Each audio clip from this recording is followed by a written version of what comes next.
नमस्कार दोस्तों, सक्सेसफुल के यूट्यूब चैनल में आपका हार्दिक स्वागत है। तो आज हम लोग लूसेंट जी के speedy current affair set 27 number करेंगे और आज का हम लोग का टॉपिक रहेगा हिस्ट्री का टॉपिक है। और हिस्ट्री में हम लोग का टॉपिक रहने वाला है भारत में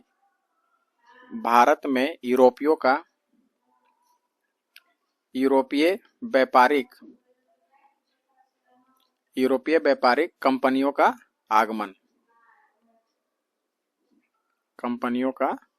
आगमन से रिलेटेड हम लोग क्या करेंगे, एमसीक्यू करेंगे। और साथ में हम लोग एमसीक्यू देखेंगे और एमसीक्यू में हमारा रहेगा कि वर्तमान में कौन क्या है ना, और कहाँ अभी वर्तमान में कौन क्या कैसे है, इस पर हम लोग देखेंगे। तो देखिएगा, आज का हम लोग का पहला सवाल हमारे पास क्या है कि वास्को डी गामा भारत पहुंचने में किस पथ प्रदर्शक से सहायता की थी। यानी वास्को डी गामा को भारत पहुंचने में कौन मदद किया था पथ प्रदर्शक के रूप में। ए अब्दुल मजीद, बी अहमद बिन माजिद, सी मालिक सरवर और डी चांद बीबी। तो इसका सही आंसर क्या हो जाएगा? ऑप्शन नंबर ए यानी कि अब्दुल मजीद। देखिए, दूसरा प्रश्न हमारा कहता है कि भारत में पहली पुर्तगाली फैक्ट्री यानी व्यापारी कोठी कहाँ स्थापित किया है। आपको बताना है कि पुर्तगाली फैक्ट्री सबसे पहले कहाँ पर स्थापित किए थे। ए गोवा, बी कोचीन, सी कालीकट और डी सूरत। इसका सही आंसर हो जाएगा ऑप्शन नंबर बी यानी कि कोचीन में। यानी कि पुर्तगाली जो है सबसे पहला अपना फैक्ट्री जो है कहाँ स्थापित किए थे, कोचीन में स्थापित किए थे। देखिएगा, भारत में पुर्तगाली लोग जो फैक्ट्री स्थापित किए थे वो तो कोचीन में किए थे, लेकिन पुर्तगाली तो कोचीन में किए थे, तो कब किए थे? कोचीन में स्थापित करने का 1503 ईस्वी में क्या किए थे, पुर्तगाली लोग कोचीन में अपना फैक्ट्री स्थापित किए थे। इसके बाद हमारा यदि सवाल आता है कि डच लोग कहाँ किए थे, तो सबसे पहला मछलीपट्टनम में किए थे 1605 में। अंग्रेज लोग कहाँ किए थे, तो मछलीपट्टनम में 1611 में। डेनिश लोग कहाँ किए थे, तो त्रावणकोर 1620 में। फ्रांसीसी लोग कहाँ किए थे, तो सूरत में 1668 में। ये सब थोड़ा सा ध्यान में रखना है। अगला सवाल कहता है अंग्रेजी ईस्ट इंडिया कंपनी की स्थापना कब हुई। तो देखिए, अंग्रेजी ईस्ट इंडिया कंपनी की स्थापना कब हुई? ऑप्शन में आपके पास 1600, बी में है 1602, सी में है 1664 और डी है हमारा 1498। तो अंग्रेजी ईस्ट इंडिया कंपनी की स्थापना कब हुई थी? तो याद रखिएगा, इसका सही आंसर हो जाएगा ऑप्शन नंबर ए यानी कि अंग्रेजी ईस्ट इंडिया कंपनी जो है 1600 में स्थापित किए थे।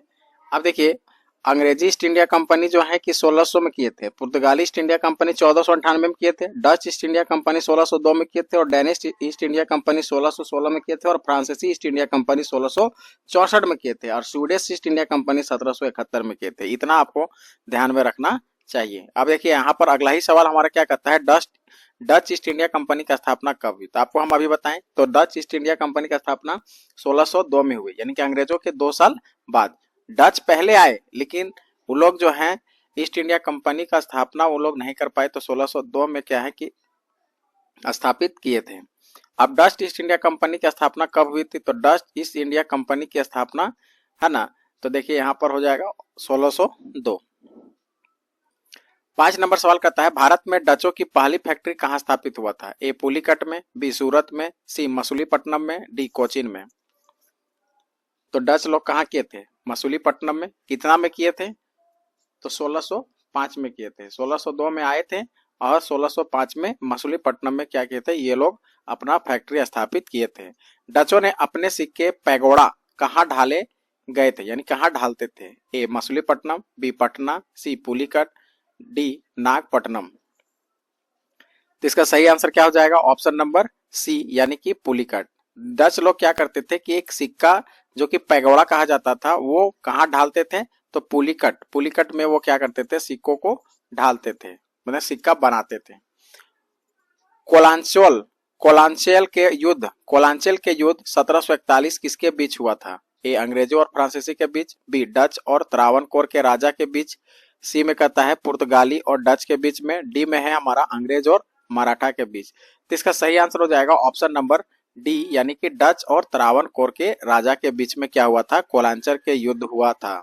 देखिएगा, कोलांचल का युद्ध 1741 में एडमिरल यूस्टाचियस डी लेऑन के नेतृत्व वाली डच ईस्ट इंडिया कंपनी की सेना को हरा दिया था। ये याद रखना है।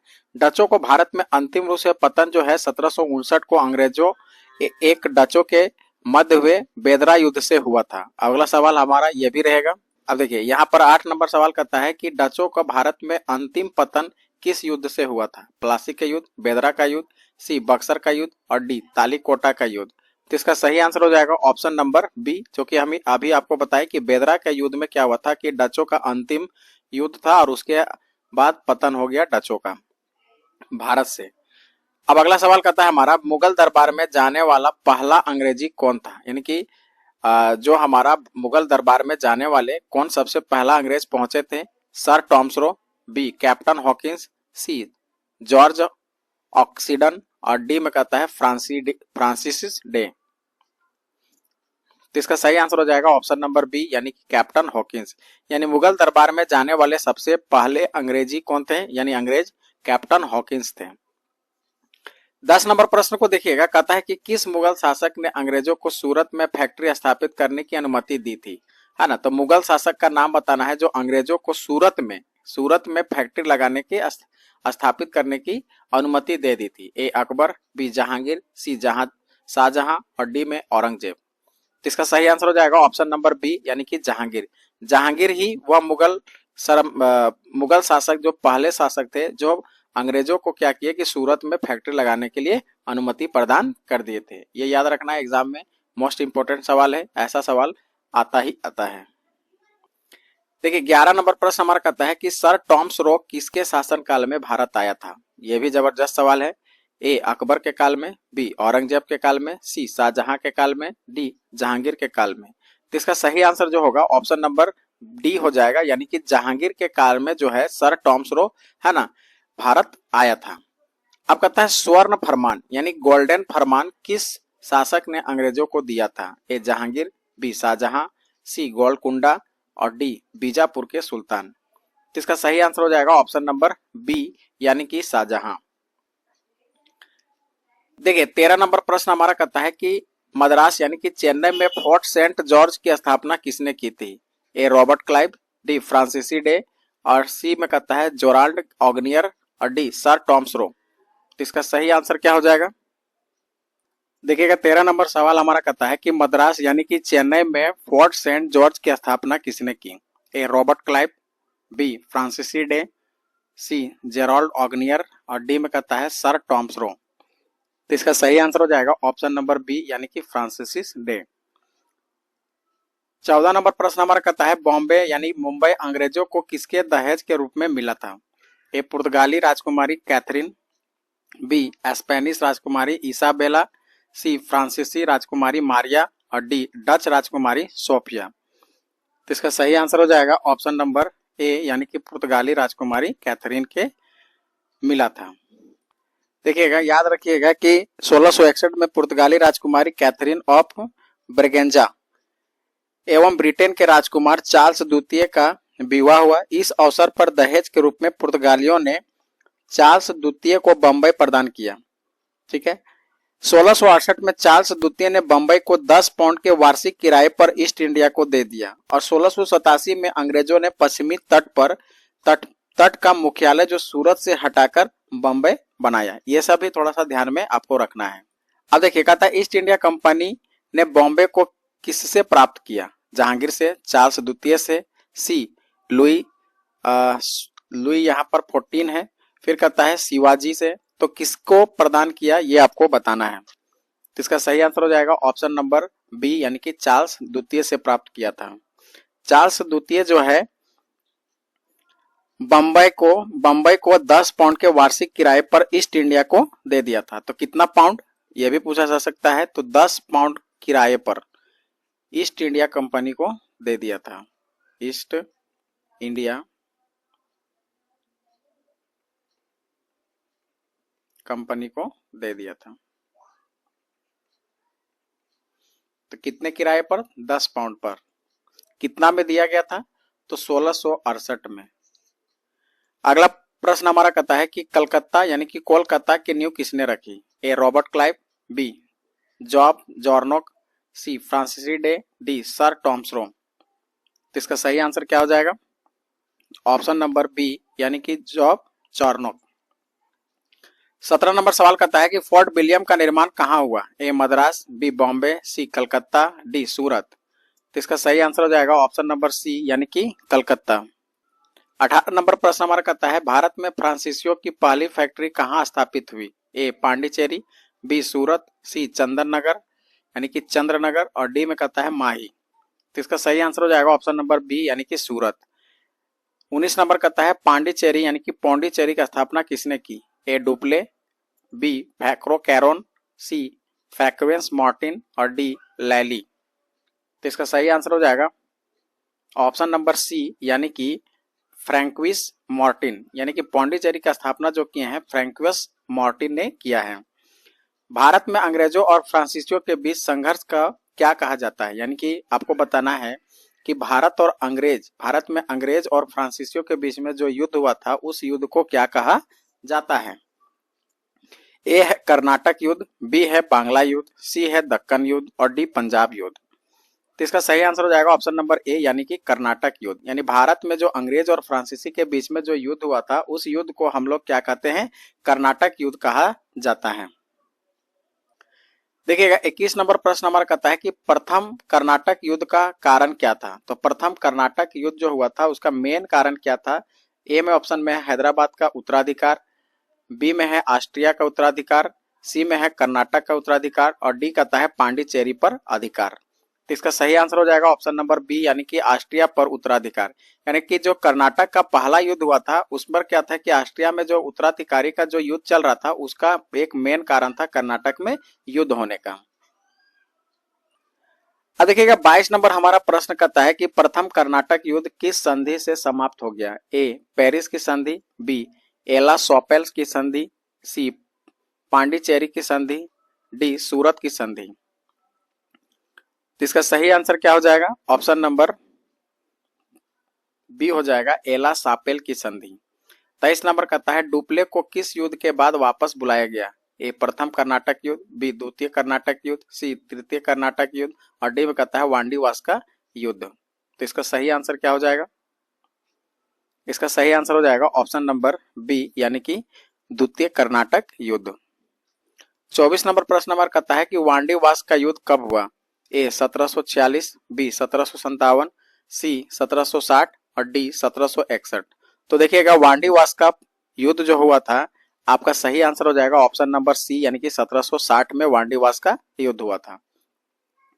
25 नंबर प्रश्न कहता है अंग्रेजों ने पांडिचेरी पर कब कब्जा किया? ए 1757, बी 1760, सी 1761 और डी कहता है 1763।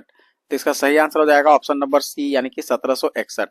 26 नंबर प्रश्न कहता है पेरिस की संधि यानी कि 1763 के बाद फ्रांसीसियों को भारत में कौन सा क्षेत्र वापस मिला? ए पांडिचेरी, बी चंद्रनगर, सी माही और डी ए और बी दोनों।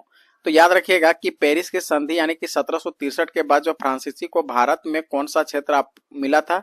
तो पांडिचेरी और चंद्रनगर दोनों मिला था, चंद्रनगर। तो ए यानी इसका ऑप्शन हो जाएगा ए और बी दोनों, डी ऑप्शन। 27 नंबर प्रश्न कहता है कि डेनिश ईस्ट इंडिया कंपनी की स्थापना कब हुई?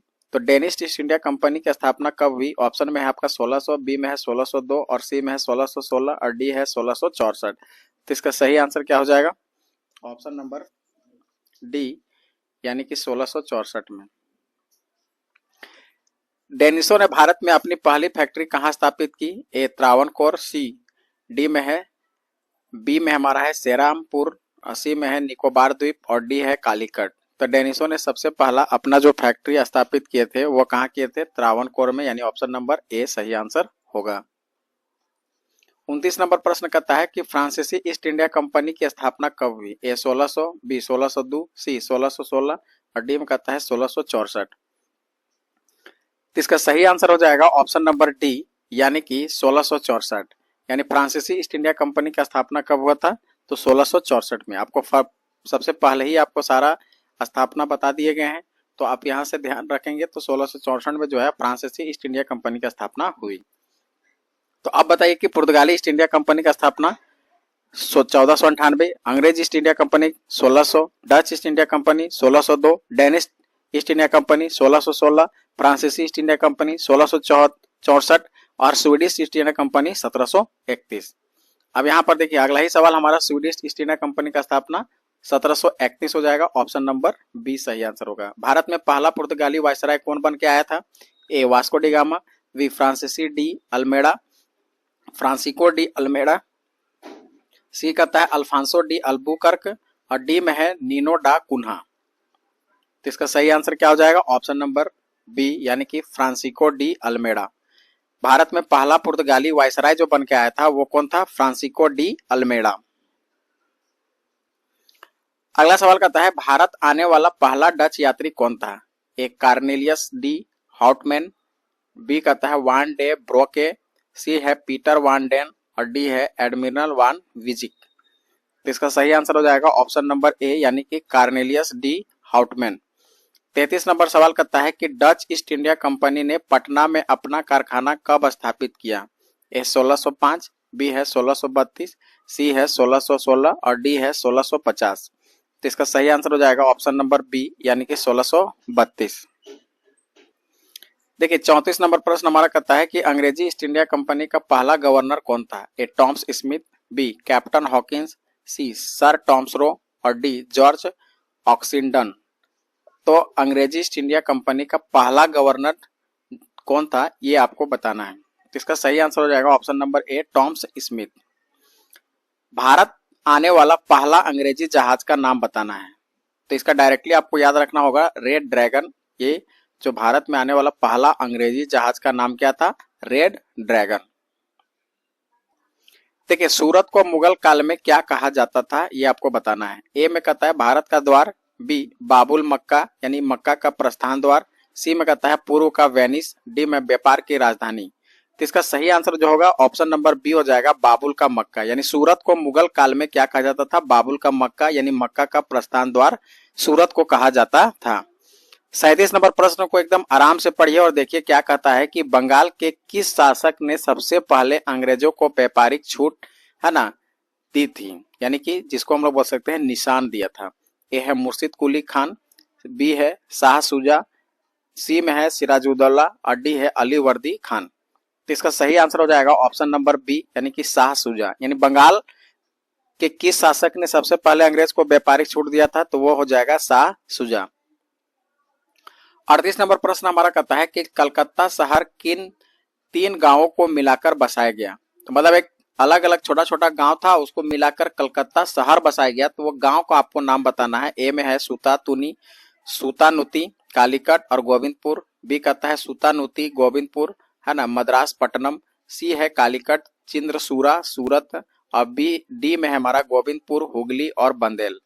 तो इसका सही आंसर क्या हो जाएगा? इसका सही आंसर हो जाएगा ऑप्शन नंबर ए यानी कि सूतानुती, कालीकट और गोविंदपुर ये तीनों को मिला के कोलकाता जो शहर आज आप देख रहे हैं ये शहर को बसाया गया। ठीक है, कोलकाता को पहले हम लोग कलकत्ता के नाम पे जानते थे, ये भी ध्यान रखिएगा। अब यहाँ पर एक कलकत्ता से और रिलेटेड एक सवाल को ध्यान में रखिएगा कि झारखंड से निकलने वाली स्वर्णरेखा नदी है ना वो क्या है कि डायरेक्टली तो हमारा वो समुद्र में मिलती है, लेकिन दामोदर नदी जो है कि आपको कहां पर हुगली नदी में जाके क्या करती है? मिल जाती है। अगला सवाल हमारा है फोर्ट विलियम के प्रथम प्रेसिडेंट कौन थे? Job Charnock, B Charles Eyre, C Robert Clive, D Warren Hasting. इसका सही आंसर हो जाएगा ऑप्शन नंबर बी यानी कि चार्ल्स आयर। अब देखिए कहता है कि निशान क्या था?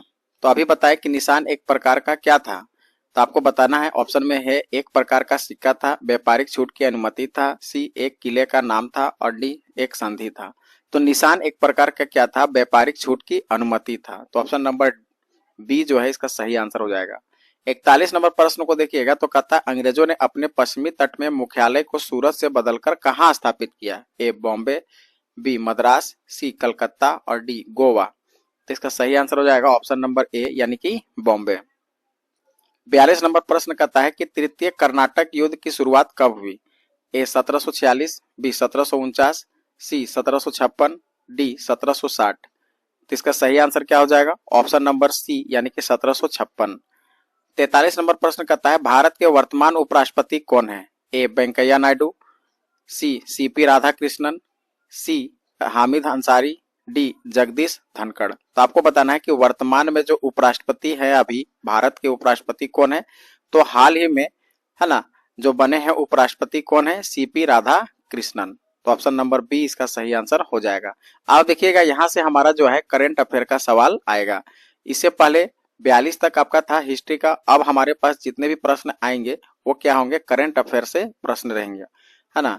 तो अगला सवाल आप देखेंगे 44 नंबर प्रश्न हमारा क्या कहता है कि भारत के वर्तमान मुख्य न्यायाधीश कौन है। तो आपको बताना है कि वर्तमान में अभी जो मुख्य न्यायाधीश कौन है ना, सुप्रीम कोर्ट का यानी कि उच्च न्याय, भारत के सर्वोच्च न्यायालय का मुख्य न्यायाधीश कौन है, आपको बताना है। ए में है एन.वी. रमना, बी है बी.आर. गवई, सी है डी.वाई. चंद्रचूड़ और डी में कहता है जस्टिस बोबड़े। तो इसका सही आंसर जो होगा ऑप्शन नंबर बी हो जाएगा, बी.आर. गवई। यानी कि वर्तमान में जो हमारा सर्वोच्च न्यायालय के मुख्य न्यायाधीश कौन है, तो बी.आर. गवई है।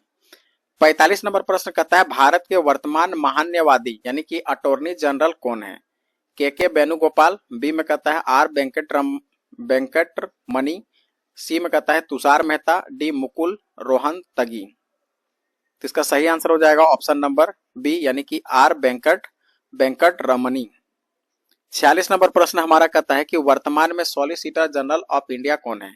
ए तुषार मेहता, बी आर वेंकटरमणि, सी में कहता है हरीश साल्वे और डी में है गोपाल सुब्रमण्यम। तो इसका सही आंसर हो जाएगा ऑप्शन नंबर ए यानी कि तुषार मेहता। वर्तमान में जो सॉलिसिटर जनरल है इंडिया के वो कौन है, तुषार मेहता।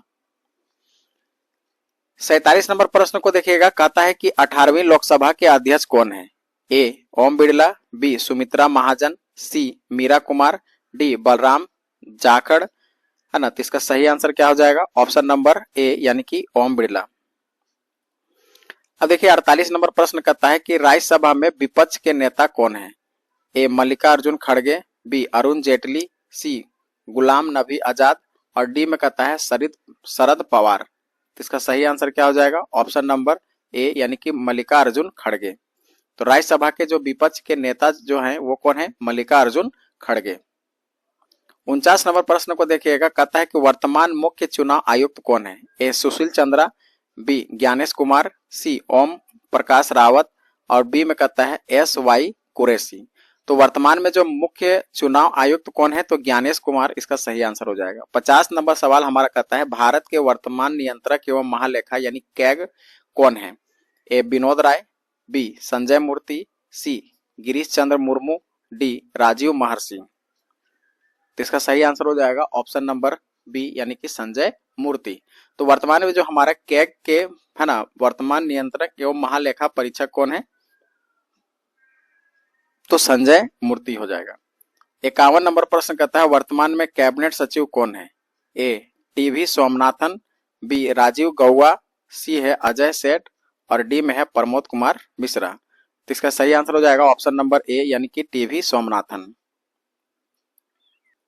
52 नंबर प्रश्न को देखेंगे कि वर्तमान में, यहाँ वह छूट गया है, वर्तमान राष्ट्रीय सुरक्षा सलाहकार कौन है। ए अजीत डोभाल, बी ब्रजेश मिश्र, सी शिव शंकर मेनन और डी में कहता है M.K. नारायणन। तो इसका सही आंसर हो जाएगा ऑप्शन नंबर ए यानी कि अजीत डोभाल। 53 नंबर प्रश्न है वर्तमान केंद्रीय सतर्कता आयुक्त CVC कौन है। परवीन कुमार श्रीवास्तव, बी KB चौधरी, सी संजीव कुमार, डी श्री कुमार। इसका सही आंसर हो जाएगा ऑप्शन नंबर ए यानी कि परवीन कुमार श्रीवास्तव। 54 नंबर कहता है CBI के वर्तमान प्रमुख कौन है। A Praveen Sood, B Alok Verma, C Rakesh Asthana, D Anil Kumar. तो इसका सही आंसर हो जाएगा option number B, option number A यानी कि परवीन सूद। 55 नंबर सवाल हमारा कहता है कि वर्तमान में इंटेलिजेंस ब्यूरो IB के निदेशक कौन है। तपन कुमार डेका, बी अरविंद कुमार, सी राजेंद्र कुमार, डी सामंत गोयल। तो इसका सही आंसर हो जाएगा ऑप्शन नंबर ए यानी कि तपन कुमार डेका। 56 नंबर सवाल कहता है वर्तमान में BSF के महानिदेशक कौन है, यानी कि BSF के महानिदेशक कौन है, ये आपको बताना है। देखिएगा तो अभी जो वर्तमान में महानिदेशक BSF के हैं वो है ज्ञानेंद्र प्रताप सिंह। 57 नंबर सवाल देखेंगे कि CRF सीआरपीएफ क्या कहता है, सीआरपीएफ के वर्तमान महानिदेशक कौन है? आर एस भट्टी, बी कुलदीप सिंह, सी दुर्गा प्रसाद, डी राजीव राय भट्टी। तो इसका सही आंसर हो जाएगा ऑप्शन नंबर ए यानी कि आर एस भट्टी। 58 नंबर प्रश्न कहता है नीति आयोग के वर्तमान सीईओ कौन है? A Rajiv Kumar, B Amitabh Kant, C Suman Kumar Bery, D B R Subrahmanyam. तो 58 वाला सही होगा आपका ऑप्शन नंबर डी यानी कि बी आर सुब्रमण्यम। अब हम ये जानते हैं कि नीति आयोग के अध्यक्ष हमेशा प्रधानमंत्री हैं और पीएम होते हैं, और अभी हमारे पीएम कौन है? तो नरेंद्र मोदी। तो नीति आयोग का हमेशा जो अध्यक्ष होता है वो ऑटोमेटिक क्या होता है कि प्राइम मिनिस्टर बन जाते हैं, लेकिन नीति आयोग के सीईओ पूछा जाएगा तो अभी वर्तमान में बीवीआर सुब्रमण्यम हैं। यूपीएससी के वर्तमान अध्यक्ष कौन है? Pradeep Kumar Joshi, B Ajay Kumar, C David R Syiemlieh, और डी में कहता है मनोज सोनी। तो इसका सही आंसर हो जाएगा ऑप्शन नंबर बी यानी कि अजय कुमार। अब देखिए 60 नंबर सवाल हमारा कहता है कि वर्तमान में भारतीय थल सेना अध्यक्ष कौन है? ए उपेंद्र द्विवेदी, बी मनोज पांडे, सी बिपिन रावत, और डी एम नरवणे। तो इसका सही आंसर हो जाएगा ऑप्शन नंबर ए यानी कि उपेंद्र द्विवेदी। 61 नंबर सवाल कहता है वर्तमान में भारतीय नौसेना अध्यक्ष कौन है? A Karambir Singh, B R Hari Kumar, C Dinesh Kumar Tripathi, D Sunil Lanba. तो इसका सही आंसर हो जाएगा ऑप्शन नंबर सी यानी कि दिनेश कुमार त्रिपाठी। 62 नंबर सवाल हमारा क्या कहता है कि वर्तमान चीफ ऑफ डिफेंस यानी कि सीडीएस कौन है? ले जा अनिल चौहान, बी में कहता है general Bipin Rawat, C air marshal Rakesh Kumar, D admiral Karambir Singh. तो इसका सही आंसर हो जाएगा ऑप्शन नंबर ए यानी कि ले जा अनिल चौहान। 63 नंबर सवाल कहता है एनटीपीसी के वर्तमान निदेशक कौन है? ए प्रकाश चंद्र, बी अरुण कुमार सिंह, सी गुरदीप सिंह, और बी में कहता है राजीव शर्मा। तो इसका सही आंसर हो जाएगा ऑप्शन नंबर सी यानी कि गुरदीप सिंह। एनटीपीसी के वर्तमान जो निदेशक हैं यानी कि डायरेक्टर कौन है? तो गुरदीप सिंह है। इग्नू के वर्तमान कुलपति आपको बताना है कि कौन है। तो देखिएगा कि इग्नू के जो वर्तमान अभी कुलपति हैं वो है हमारा विनीत जोशी। कौन है? विनीत जोशी। अब देखिए अगला सवाल कहता है दिल्ली विश्वविद्यालय के वर्तमान कुलपति कौन है? तो दिल्ली विश्वविद्यालय के वर्तमान कुलपति कौन है? ऑप्शन में आपके पास है प्रो उमा यानी प्रोफेसर उमा कांजी लाल, बी में कहता है प्रोफेसर योगेश सिंह, और जी में है आपका हमारा प्रोफेसर दिनेश सिंह, और डी है प्रोफेसर बीसी श्रीवास्तव। तो इसका सही आंसर हो जाएगा ऑप्शन नंबर ए यानी कि प्रोफेसर उमा कांजीलाल। 66 नंबर सवाल कहता है कि जेएनयू के वर्तमान कुलपति कौन है? ए professor Sudhir K Jain, B prof M Jagdish Kumar, C prof Santosh Kumar, D Yogesh Singh. तो इसका सही आंसर क्या हो जाएगा? ऑप्शन नंबर डी यानी कि योगेश सिंह। 67 नंबर सवाल हमारा कहता है कि बीएचयू के वर्तमान कुलपति कौन है? ए शांति श्री धूलीपुड़ी पंडित, बी में कहता है प्रोफेसर राकेश भटनागर, सी है प्रोफेसर जीसी त्रिपाठी, डी है प्रोफेसर विक्रम सिंह। तो इसका सही आंसर हो जाएगा ऑप्शन नंबर ए यानी कि शांति श्री धूलीपुड़ी पंडित। 68 नंबर सवाल हमारा कहता है कि सेबी के वर्तमान अध्यक्ष कौन है? ए तुहिन कांत पांडे, बी अजय त्यागी, सी जी महालिंगम, डी में कहता है उदय कोटक। तो इसका सही आंसर हो जाएगा ऑप्शन नंबर ए यानी कि तुहिन कांत पांडे। वर्तमान में भारतीय वायु सेना अध्यक्ष कौन है? बीरेंद्र सिंह ठाकुर, विक्रम सिंह, राकेश कुमार सिंह भदौरिया, अमरप्रीत सिंह। तो इसका सही आंसर क्या हो जाएगा? ऑप्शन नंबर डी यानी कि अमरप्रीत सिंह वर्तमान में जो है वायु सेना के अध्यक्ष हैं। 70 नंबर सवाल हमारा कहता है कि विश्वविद्यालय अनुदान आयोग यूजीसी के वर्तमान अध्यक्ष कौन है? अब देखिए अब यूजीसी के अंतर्गत जितने भी हमारे डिग्रियां मिलती हैं तो यूजीसी हमारा जारी करता है। तो आपको बताना है विश्वविद्यालय अनुदान आयोग यानी यूजीसी के वर्तमान अध्यक्ष कौन है? ए राकेश कुमार, बी प्रोफेसर दिनेश सिंह, सी विकास गुप्ता, और डी एम जगदीश कुमार। तो इसका सही आंसर हो जाएगा ऑप्शन नंबर ए यानी कि राजेश कुमार। आपको याद रखना है कि यूजीसी के अभी जो हमारा चेयरमैन, अध्यक्ष मतलब चेयरमैन, तो चेयरमैन हमारा कौन है यानी अध्यक्ष हमारे जो है वो राकेश कुमार है। राकेश कुमार। तो इस तरह से हम लोग टोटल 70 प्रश्न को देखे हैं और अब आप देखिए कि आपके पास कितना क्वेश्चन आपका सही बन पाया है ना। और जो क्वेश्चन नहीं बन पाया है उसको आप ध्यान में रखना है। आगामी एग्जाम में यहाँ से बहुत सारे क्वेश्चन जो है आपके एग्जाम में डायरेक्टली सवाल देखने को मिल जाएगा। करंट अफेयर से तो 90% है कि आपका ग्रुप डी में है ना, और इधर एसएससी जीडी में यहाँ से सवाल बनना तय है। ठीक है, तो चलिए हम लोग फिर मिलते हैं नेक्स्ट वीडियो में। तब तक के लिए धन्यवाद।